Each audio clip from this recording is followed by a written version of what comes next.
While there's no real folder support in Windows Phone 7, all your games do go into this Xbox Live section. I'll show you that a little bit later. First we're going to go into the calendar though. Nice large tile there. Day and agenda views, and you also have access to a full month. And there's see it a little bit better in landscape mode. You can actually see the text for all the appointments there, and you can tap them and get the gist of the day view here. Support for multiple calendars, so you had Exchange and Gmail both. They'd show up in different colors, and I really like the agenda view in general. It just gives you a very quick overview of what's coming up. And as you switch from day to day, notice that the date changes up top. I activated the camera by long pressing on the shutter button here. I'm going to just show you. Just point it, press the shutter button part way, it'll get a focus, and you take the photo. Notice how everything slid over to the side. If you drag back, you can get access to all the photos. Some recently taken photos. Nice and sharp. Good details on the macro shots. And you can also pinch it and go into film strip mode, which allows you to more easily and quickly go back and forth. And if you go to the last one, of course, it's the actual live picture. Tap the button up here to switch into video mode, but every time you switch into video mode it starts out in VGA resolution, so you have to manually switch it over to HD if you want to shoot in HD. I find that to be a real pain because I always want to shoot in HD. So now we're recording a 720p HD video clip, and we'll stop it and take a look at it.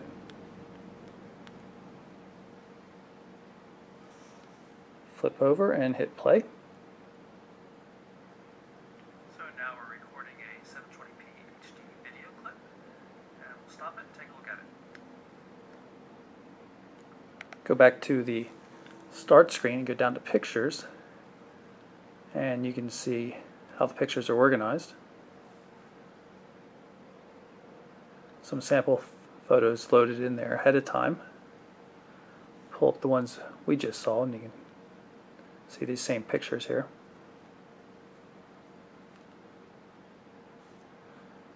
You can mark picture as a favorite.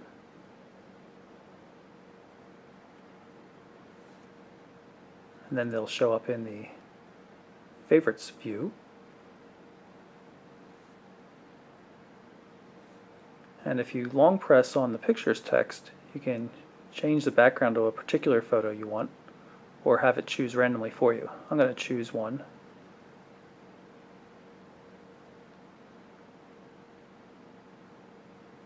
And there it is. And you should see it in the start screen as well.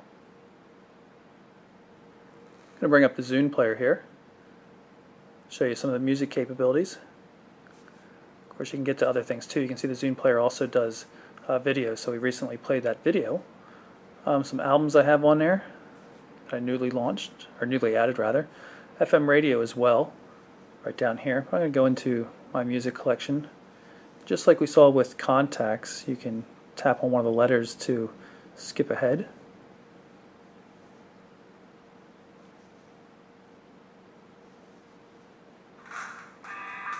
Album art, just like you would expect. And no landscape mode.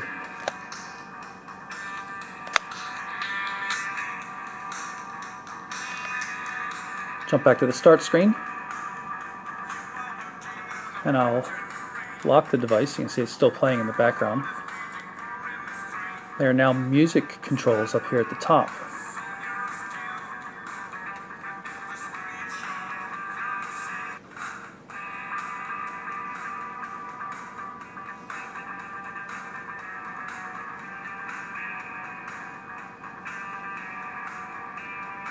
Zune player can be a little complicated,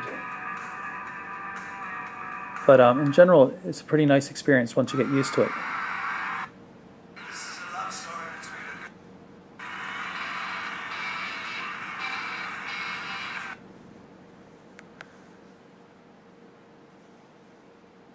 You'll also notice that it picks up images from the music you're playing and uses it for the live tile. Go into the marketplace, that's where you can shop for both music and applications. That's a bit of a problem because when you're searching, you'll come up with a lot of different applications. Even if you search on something like Facebook, you'd be surprised how many tracks there are that mention Facebook or the word Twitter. Kind of confusing. But if you go through the normal navigation, you can see just the AT&T applications. LG has their own section of applications.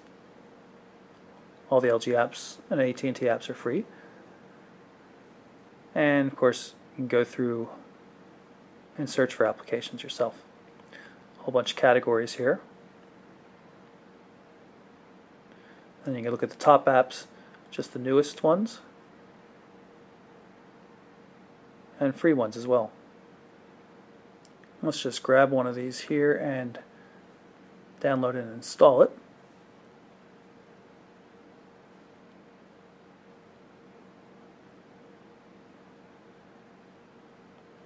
And it's pretty simple. You can see it's already downloaded. I could keep shopping while it downloads and installs, but this one was pretty quick.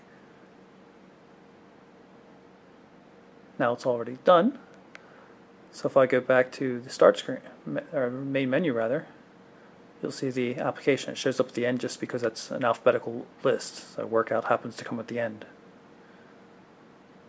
And there's the app.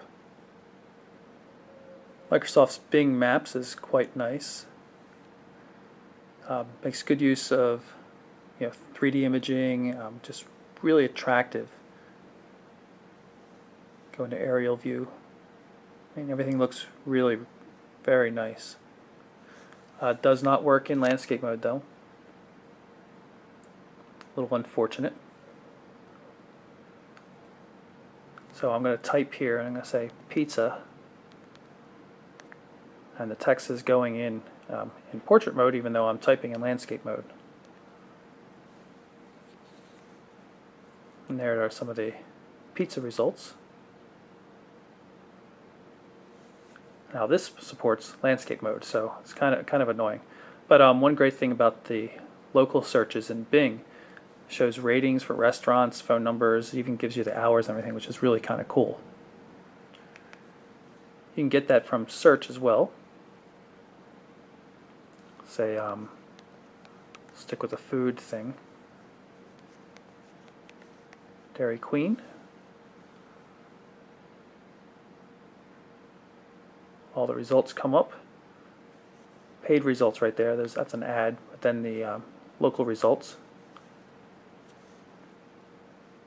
Again, information like that. And I can pin the tile to the home screen so I can quickly get back to it at a later time. Just by tapping on it, it'll go right there in the maps. This tile down here at the bottom is called Me, and allows you to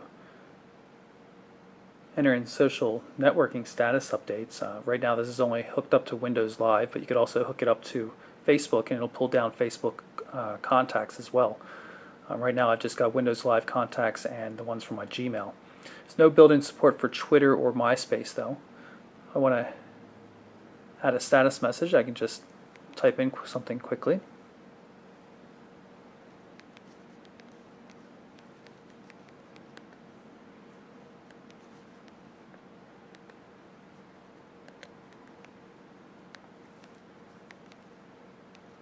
And post it. Now if I had a Facebook account linked up as well, I could specify which one or both accounts to send that update to. So to see that Facebook support, I'm going to go back into the People application and swipe over to what's new. And here you can see all the updates. Mobile Burn just posted an update. I can tap on that to see if there are any comments. There aren't any, but I can like it and put in a comment myself. You'll notice this is the soft keyboard, the virtual keyboard, and I like it a heck of a lot. It's really quite good. But of course you're going to be using the hardware keyboard for most things on this device. If you're wondering why I haven't mentioned a micro SD memory card slot, that's because there is none. Windows Phone 7 doesn't support hot swappable memory cards like most other smartphone operating systems. With that said though, the LG Quantum does come with 16 gig of internal storage for music, photos, video, applications and things like that. So that's my look at the LG Quantum for AT&T. It's a really solid device. The hardware is a very good design. Not the best looking thing in the world, but really solidly built by only a thing I take exception to are these little buttons over here on the keyboard, but otherwise I think the keyboard's really fantastic. I love the display. It's very sharp, very colorful, good blacks even though it's a regular TFT as well. The problem though is Windows Phone 7, when it comes to a device like this, it just really does not support landscape mode properly, and until Microsoft fixes that, devices like the Quantum are going to be a little bit of an oddball. So again, that's the LG Quantum for AT&T. I'm Michael Orrell for MobileBurn.com.